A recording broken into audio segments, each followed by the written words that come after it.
Hi, how are you? Hi, I'm doing well, Janice. How about yourself? Awesome. I'm so happy to talk to you. Yes, and I know we've been trying to set this up. I think it was at least 2 weeks ago I when we know. originally started to talk about this, or maybe even longer than I that. know. I know it's crazy because time is going nowhere and yet it's flying. And So it's going everywhere. Yeah, I have to say, like last week, time the end of the week, it was like, okay, I'm so done with this. And I'm nowhere I hear near you. as gifted as some people. Like, I don't have little kids. Like, I'm still getting to visit some of my family and stuff. So, but yeah, it's been a long haul, and we've only really just gotten started. So We have only just begun. So when we talked a couple weeks ago, we connected because you are a mediator for a living and yeah. you've also done some of my work. And we just had this where people are at with everything, and that really to communication skills. So I wanted to jump on today and record some of our conversation because I know that this is something that a lot of people are really struggling with. I mean, we kind of have all entered into this scenario in an unexpected way, which is different than an expected change. And a lot of us have a lot of really big feelings coming up, and we've got partners, we've got children, and we've got work relationships, and we're trying to manage all of these things. And this is kind of your wheelhouse of expertise. How do we chat? How do we communicate? How do we navigate this sort of communication area of our life? Well, getting involved in mediation, and especially on the family side with regards to separation and divorce. Um, it's really helped me see how I want to be part of the evolution of the communication as we move forward. Because when you distill anything down, or most things, when you distill them down, really comes down to just basic communication, how you communicate with yourself and how you communicate with other people. And for some people, it's going to be having to learn a new way of understanding what they want individually, which is more of a personal growth and development deep dive internally. And then there's just like basic stuff that you can do to start talking to your partner, for example. When's the last time you asked your partner, how do you need me to show you that I love you? What is it that you need? And it's getting out of our own sense of what we need and starting to connect more with empathy with other people. And there's lots of different tools that you can use to learn how to communicate. Like, there are the 5 love languages. So like understanding what your partner needs and how they function, what it is that they need to feel like they're actually connecting. And it all comes down to connection. I couldn't agree more. And I want to go backwards because I know in my work, I get a lot of people that have a lot of body pain. And part of where that pain comes from for everybody is that deep internal emotional state. So the people I work with typically have not been injured in a car accident. There's no kind of impact injury. We do have biomechanical stress from sitting all day. That's real, but there's also a lot of stuff emotionally that's built up in our tissues and in our bodies. So when we talk about, we've all heard this, we've got to communicate. But the reality is I have in the last month asked people, what do you need? And the truth is they have no connection to what that is, because in my portion of clinical practice, I'm not seeing that everybody's even at that place where they even are connected to that. So I'm helping people with that body awareness piece. And quite often what does bubble up is some of those emotional pieces. But let's say we haven't started this process. Let's say we're at ground zero, where we ask ourselves, or we ask a friend or a colleague or a loved one, what do you need? And they don't know how to even start with that. Well, and that's where, like for me as a mediator with a couple, and whether it's a married couple or just two people, is helping move that conversation forward. So I think you're sitting there, you're asking someone openly what they want, and they're not even sure themselves. I think it's staying connected and having those conversations with each other to see where, asking the questions. And I know not everybody can do that, but just start asking the questions, stay with the person, see what they need. It may be reaching out to somebody like yourself for some body work or some counseling. And that's getting into a personal development side on an individual basis. But I think so long as you can stay with the person, and I know, and I'm sure you're probably familiar with Brené Brown and empathy. Yes. And it's like, even if, I don't know what to do. I'm just so glad you shared that with me. And I'm so glad that I can be here for you and with you. Let's figure this out together, and I'll be here for you. And then it's taking those steps to start to talk to people. And I don't mean you got to go like straight to a psychiatrist or anything like that, but it's where you have to start reaching out. And I truly believe in the power of group and people. And there's so much support and help out there to help you transition through that. But one, you have to have the desire. Your partner has to have the desire. And then it's moving forward wherever you're at from there. So how do we find what that first step is?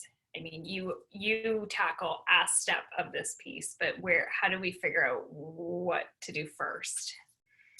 Well, from my perspective, like as a mediator for a more holistic approach to, making that separation, the first thing I would say is sit down and ask yourself, do I really want to separate? Like, am I still in love with this person?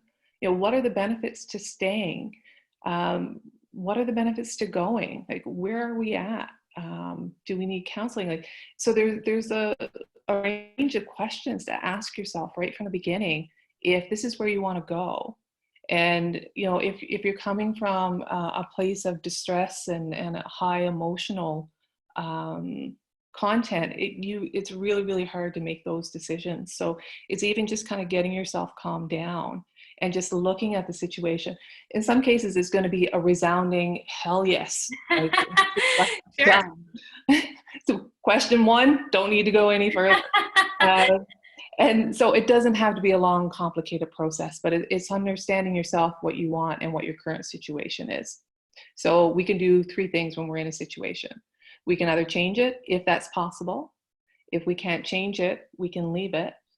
And if you can't change it and you can't get away from it, then you have to figure out how to work with yourself internally to make that work.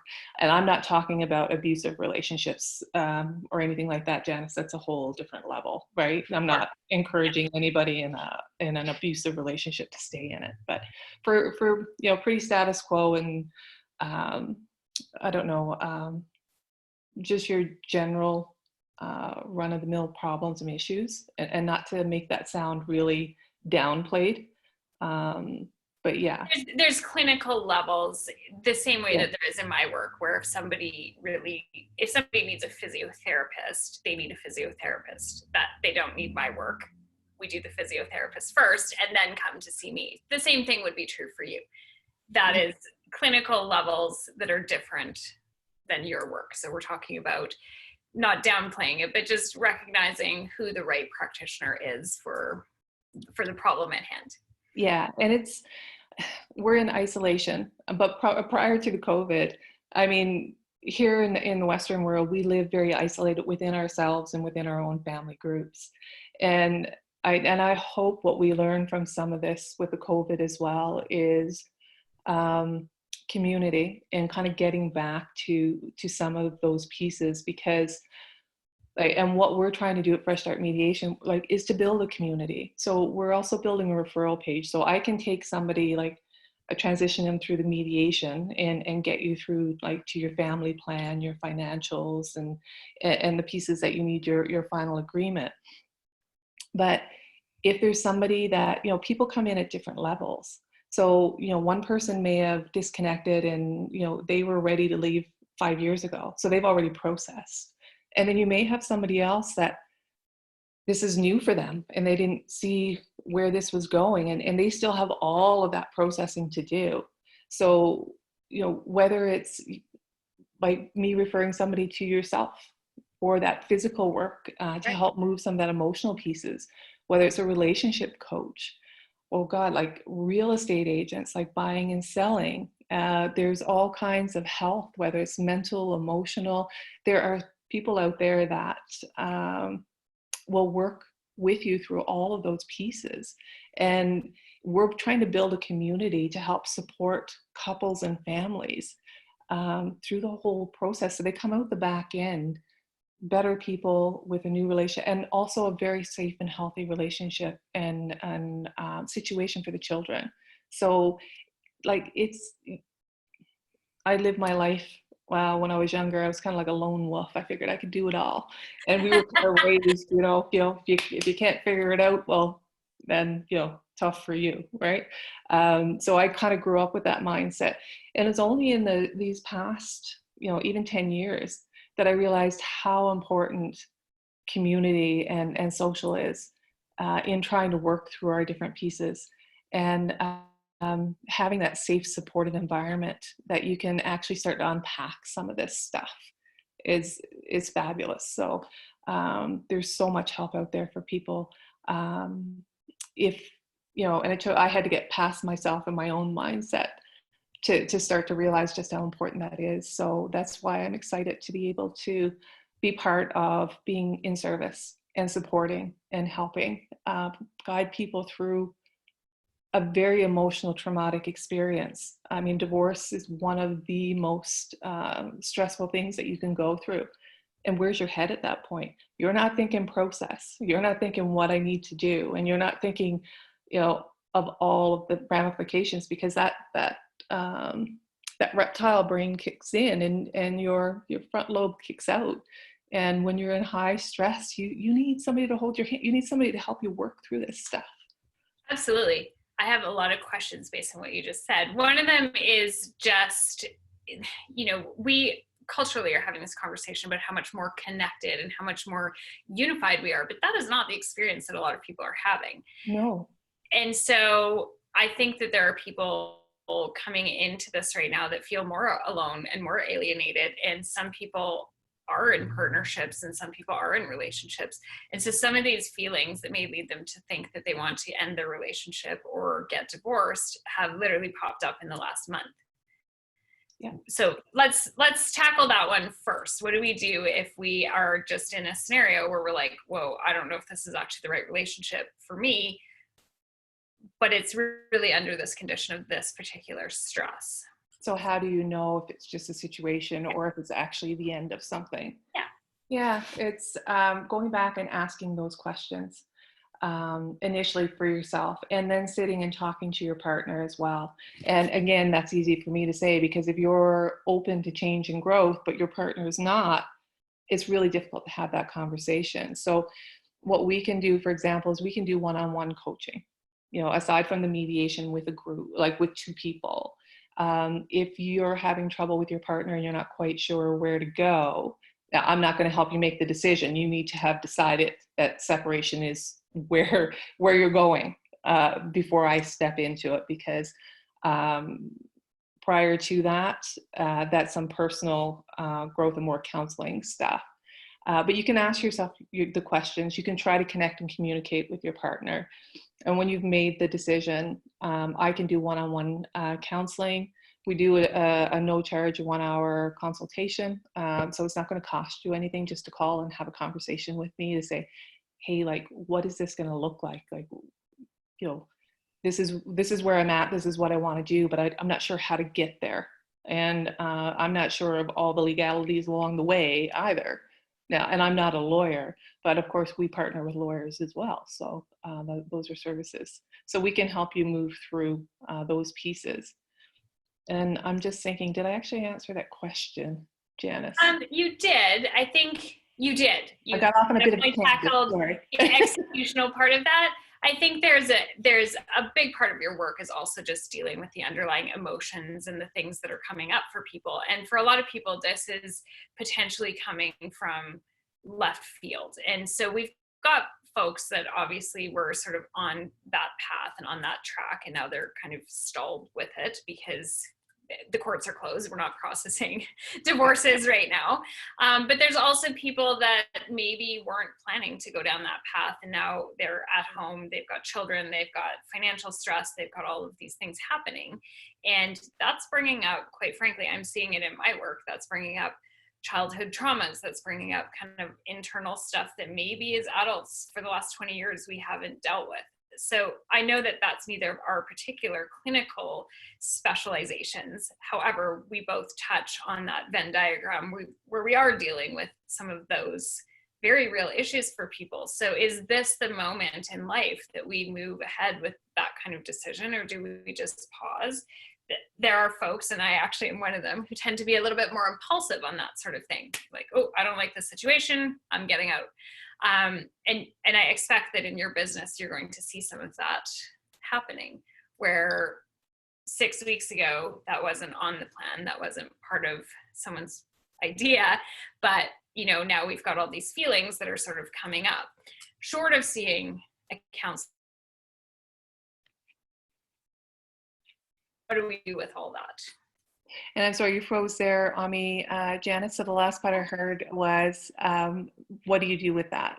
Yeah, what do you do with that? So is this the moment to call a mediator? Is this the moment to call a counselor? Is this the moment to what? Realistically, we all have sort of traumas and different things that we have or have not processed. And so some people are 20 years into dealing with their basement full of emotional goodies, and some people are 4 weeks into it because it started 4 weeks ago when we went into shelter in place.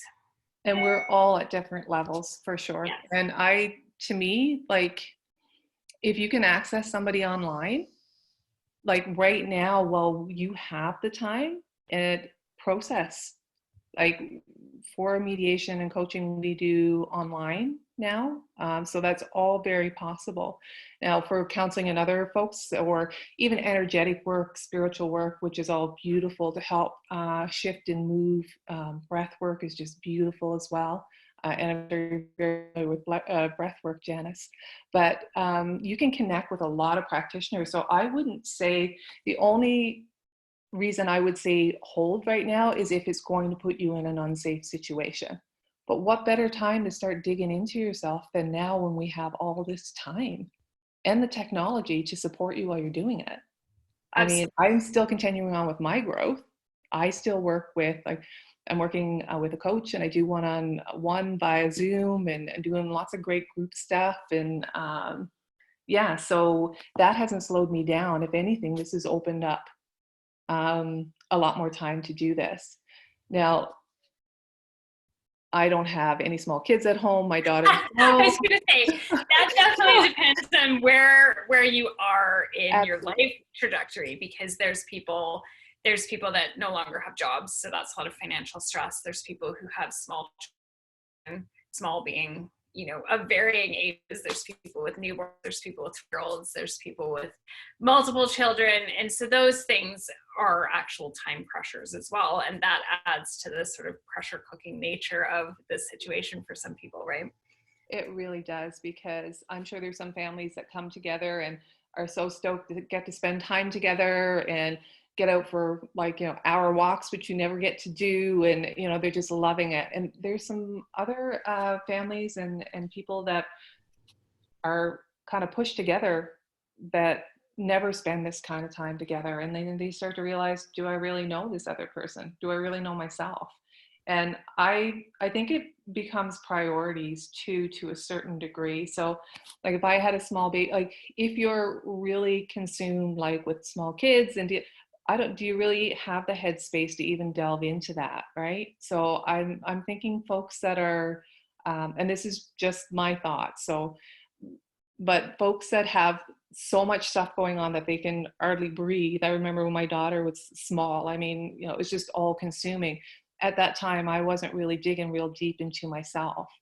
But again, if you're in that situation, like you said, and it's a pressure cooker situation, and you need to reach out, even your community, Janis, reach out to you and all the great people that you work with. I'm looking for this, or Do you know of anybody? Because I mean, word of mouth is fabulous, right? Exactly.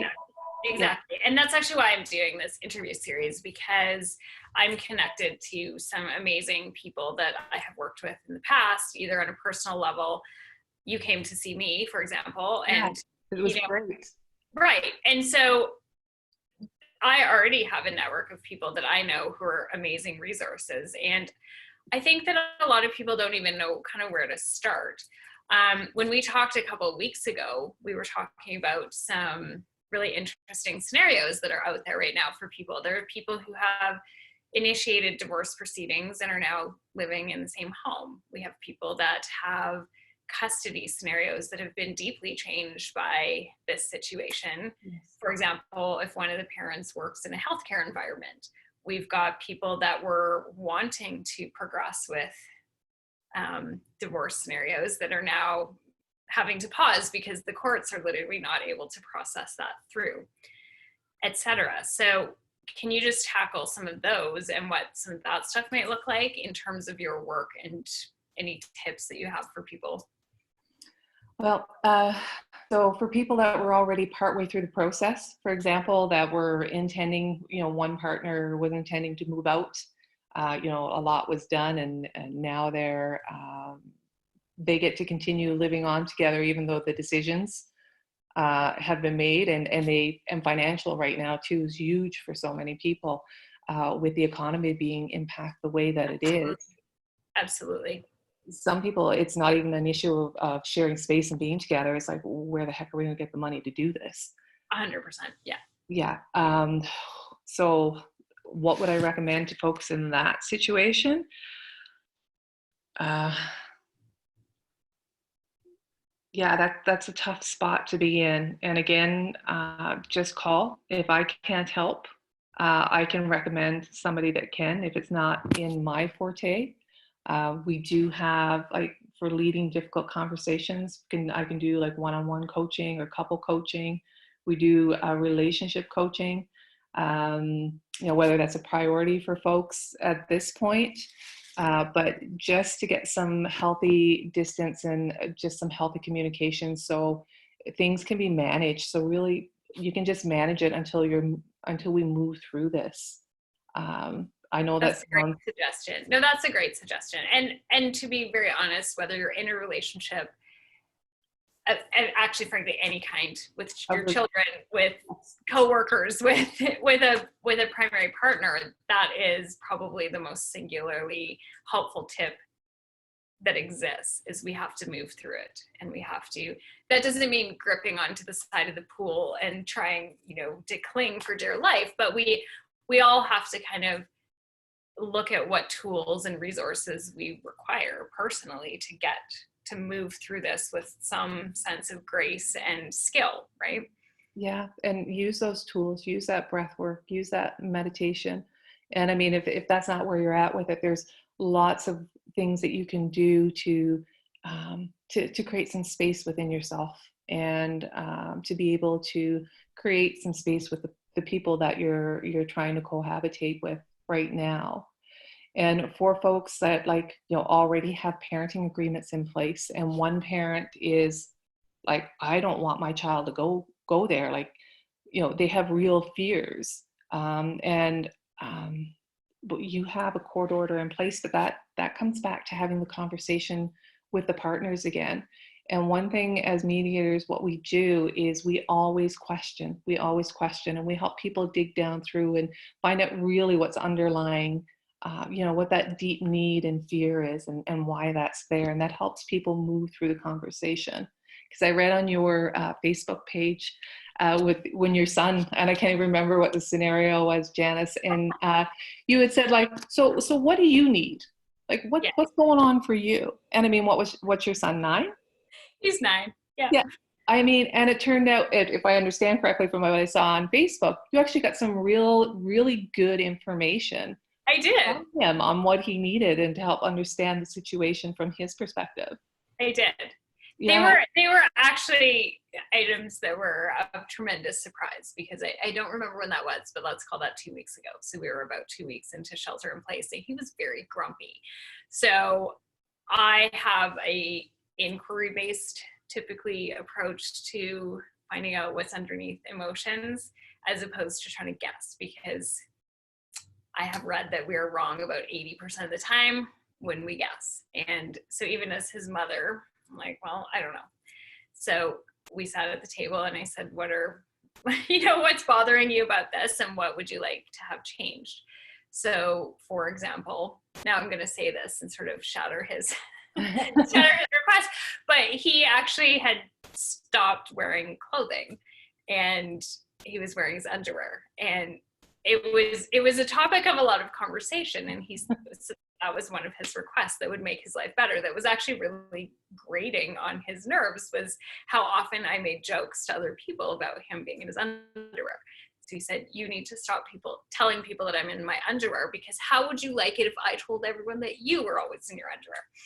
So it was things like that were very simple, that I actually did not really guess were on his mind and upsetting him. And he was able to just put that into really quick, concise terms so that I could, other than this, stop doing that. Because that's not difficult. I don't need to announce to somebody when he's in his underwear. It's just sort of one of those dumb adult moments where everybody, thinks kids running around. So, but it was that moment where I also realized how easy it actually is to just check in with somebody, even once a week, and because there's new things. As of yesterday, he's got new things on his list that could better and improve his sheltering in place life. They've changed, and that's something else. Is I think that I see this in my home, but I also see it in my clients, especially in a very heated, emotional space like we're currently in. 2 weeks ago feels like a year ago. So those things for him that were so real, we did make those changes. He had 5 things, and now we've evolved because he's in a different emotional space. He's now processing different pieces of it, and so am I. It feels different to me today than it did 2 weeks ago. And I mean, that's beautiful. And that just gives a really great example of what we're talking about here. And that's how it works. And I know people say, oh, it's not going to work. But when you're working with somebody or talking to somebody, like even like yourself, Janis, that knows how that works, the end is going to be something different than where you start. And some people come into it, or a lot of people come into it, not being able to see that it's going to go anywhere, and not even understanding what's going on with the other person, because they don't ask those questions. And that truly, truly is the key, I believe. But I also think that we have to hold space for what someone tells us. So my response that information was, yeah. Oh, I could actually see how that would upset you, because truly, if I was walking around in my underwear and he was shouting out the window, my mom's in her underwear, every time I did it, I wouldn't like that either. So when he said that, I was able to not get defensive, not justify why I did it, not make insane promises that I would never do it again. But I could say to him, I can see why you'd feel that way. I acknowledge that, and that is something that I can work on and try to not do as often as I currently do. So I think that is also key to it, is if we are not ready to be in a space where we can hear that without getting defensive, it's not, no. We can ask people, but then we may not actually want that information that we get back. No, and like we had said before, like if you're trying to communicate with someone and you're interested in moving forward and changing, but they're not, if somebody responds to you in a not a healthy way, or not a way that makes you feel like you've been heard, or in a good way, then you need to realize that you're probably going to be in this on your own. And that may be an indication right there of how you want the future relationship to be. And those are for the relationships that we have a choice. I mean, with our children, you can't really get away. Like you got to really figure that out. But I mean, children are a beautiful way to grow too, and that's one of the beauties of having kids. But yeah, if your partner is not open to, willing, or even capable of responding to you, then that comes back to maybe some one-on-one coaching, and doing some of your own personal work, and then making some decisions from there, right? But one thing I would also say from my experience with my clients as well as my child, there is a moment to ask someone. You know, we don't wait till we're in that peak fever. My son had a moment probably 2 days before that conversation where he's not somebody who throws things, but he threw some Lego at me. So he doesn't normally throw things, and he certainly doesn't throw things at me. So there was a lot of rage and sort of, stuff, churn happening there. And again, we're talking about a child, but that wasn't the moment for me to sit down and say, oh, son, what's going on inside? So I let that sort of percolate. And when I felt like we were sitting at the table, and he was in a different headspace. So I think that matters too, because we can't take somebody in that peak heated mindset. Yeah. And that's part of why I actually really wanted to talk to you, because I think that there are a lot of people, we didn't actually all enter this conversation culturally at the same moment either. So we sort of talk about how we're all in this together, mm-hmm. But at the end of it, for example, my facility is a commercial space that's zoned as a fitness center. So the government closed my facility on March 16th.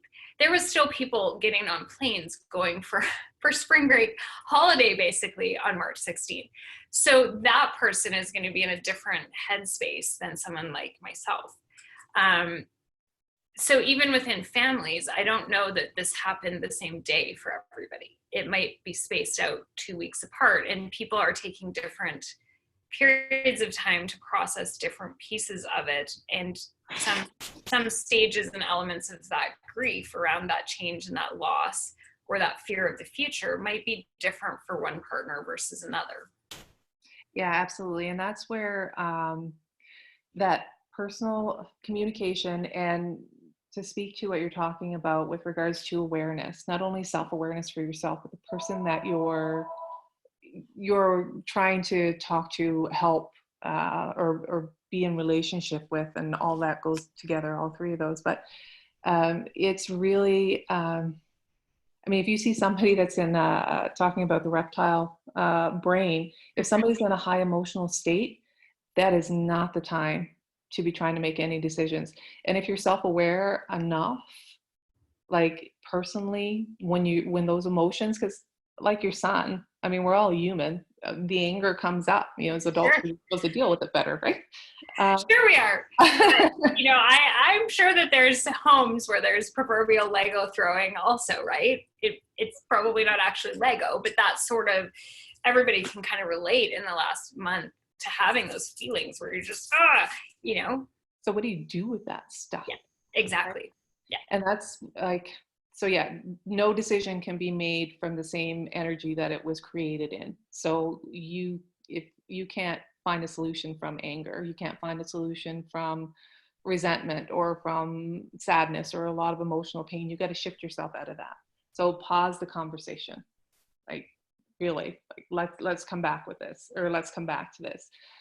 And as adults, to deal with our own emotional pieces, they can be quite overwhelming, and as everybody knows, they can be very scary, very intense, and it really does take you into a space where where you don't think you can come out of it, or you just get stuck in it. But that is where you need to, people trigger our emotions. And I know there's going to be people out there are going to say, like, this lady is just talking shit, because I don't know what level she thinks she's at. But sure.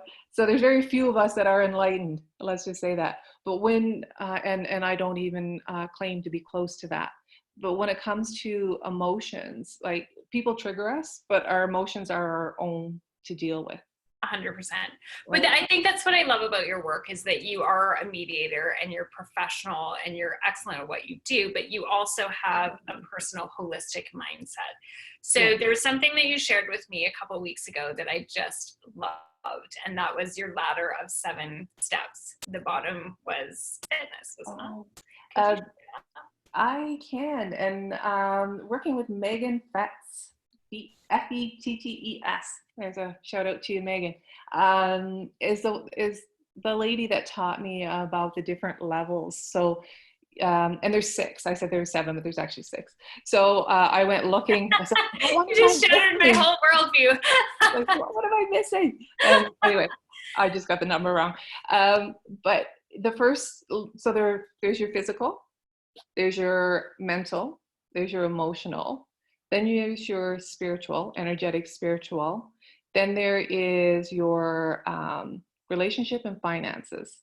So you have to get things in order in your physical house. So what you do, Janis, yes, before you can tackle your mental health. And then, that's the way you think, that's how you process, right? And then you got to have that house in order to move into your emotional piece. And then the same to move into your energetic, spiritual space, into your finances and into your relationships. And I love that, because I think that when we're in these moments of personal turmoil, and that ladder touches both your work and mine, is we can just feel like we're spinning out. We have no idea what to do and what's next, and what on earth are we going to do? And it actually all starts with that base of we can't actually get to your work until we've done mine. And we can't get to let's have great relationship to our spiritual health until we've got that with our body. So yeah. And so often is putting the cart. I think our screen just froze there. Sorry about that. What were you saying? No, I got cart. Oh, I think we often kind of put the cart before the horse, and we look to, I know I do it as well. We kind of look to solve the financial problem or the relationship problem. And in the meantime, we're not exercising, we're not breathing, we're not looking after any of those other steps. And I'm seeing that around me. And again, it's not in a judgmental way, but this scenario has put people in a lot of relational and financial strain. Yep. And so that is where the energy goes. But in fact, most of us need to pull back and start with do some breathing, do some yin yoga, do some Pilates or Yamuna or something that's actually restorative and brings you into your body. And then we can step up from there. Yeah, because if you're trying to work on your finances, but mentally, emotionally, physically, there's a lot of work to be done there. How are you going to achieve that? So you work through it, and people like Megan can help you understand where you are in that, and where to start doing the work. Right, because that can feel overwhelming too. I've seen a lot of that happening where people have approached me about exercise techniques, and then they almost get overwhelmed by the options out there and don't know what to do. So there's a lot of kind of almost paralysis on, I know I need to do something, but it's especially right now, I've looked at this in my own life. There is, when I went to my holistic health coaching school, there was a circle of 12 components to life. And basically you take those 12 components, which are, it's very similar. It's education, your physical health, home cooking, relationships, spiritual, creativity, etc. And then you draw where you are on those circles. So closer to the outside, closer to the inside. Closer to the outside is more optimal. Well, if I went through that exercise the other day, and every single one of my scores has come towards the middle, because clearly I'm not socializing. This hasn't been the peak moment of my financial excellence. There's a lot of uncertainty. Yeah. I typically read and I listen to podcasts, and I'm taking a course, and I've had a wave of work come over my head, which means that my educational life is not as strong. Creativity is down, etc. So when I take those 12 elements, every one of them has pulled to the center. Where do I even start to dig out, right? Yeah. And I share that to be very vulnerably honest about if I'm there, I know that a lot of other people are. And not because I think that I have everything under control. It's just I can recognize and speak to, this is a big moment for a lot of people where a lot of us are in that scenario and even think like, ugh, what's exercise going to do right now? And I remember like when I started meditation, and I don't know if you're familiar with Joe Dispenza, but Oh yeah. yeah. So the way he described it was, you have to sit in your body. It's like riding a horse. And I'm from back east. I don't know a lot about horses, but anyway, tell you a lot about fish. No.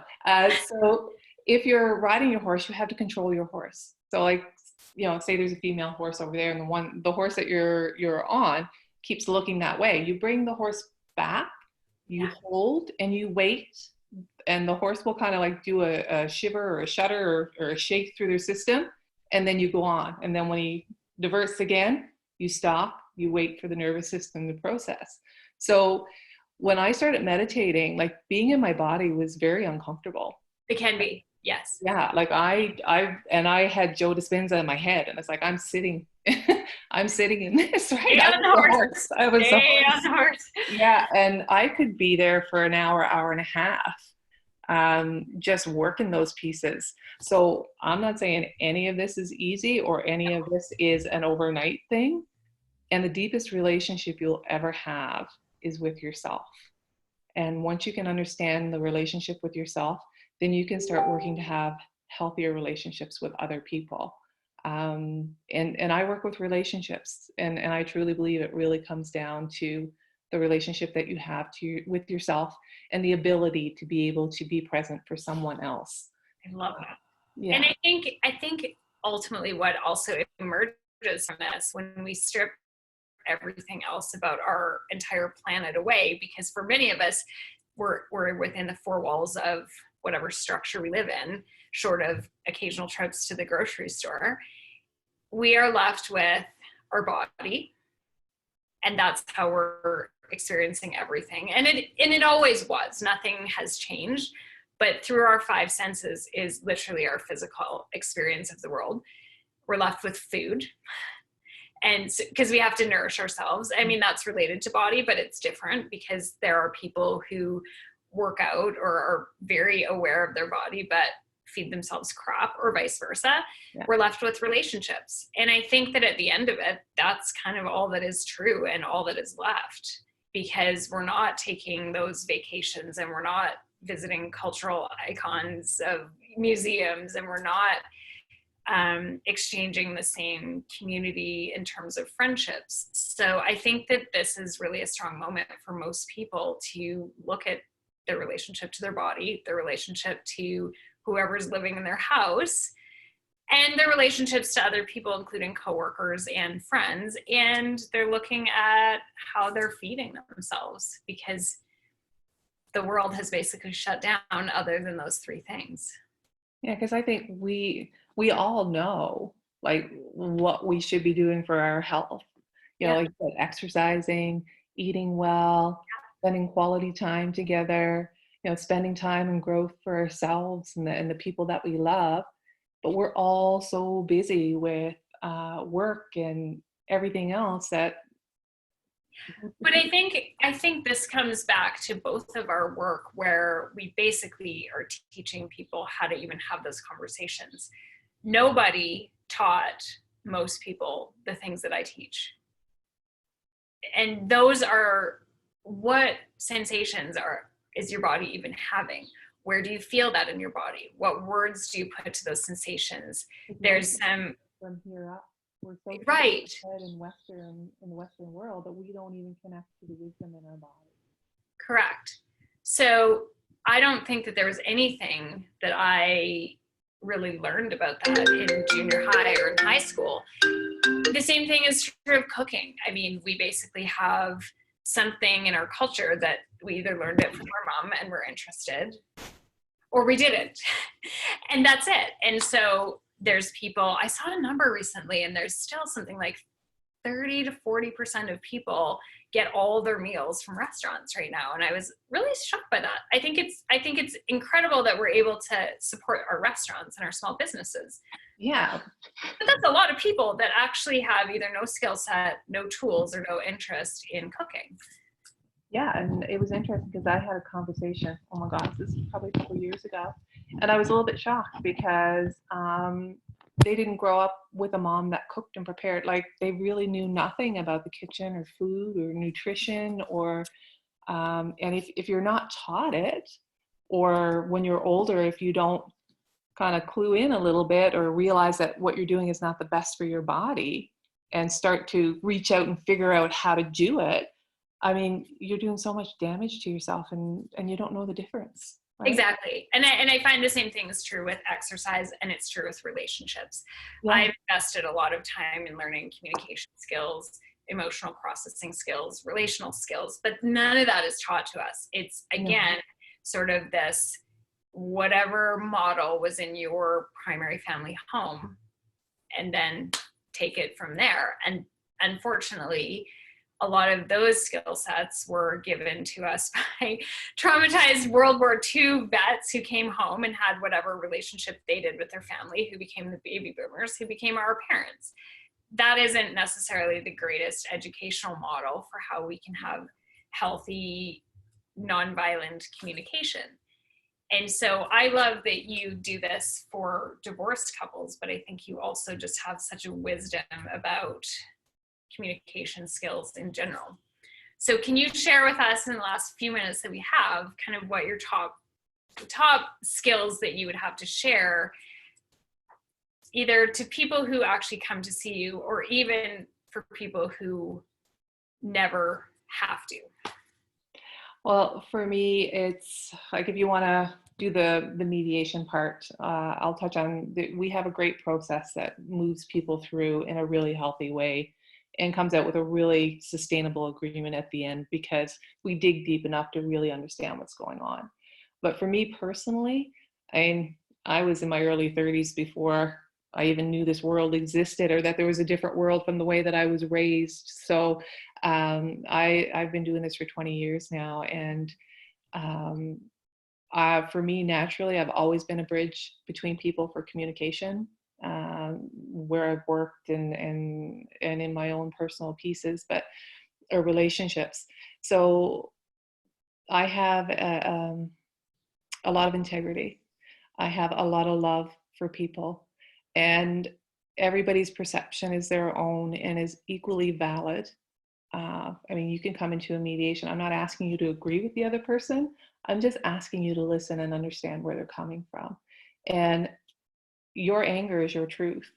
Your sadness is your truth. And there is no taking away from that. There is no taking sides.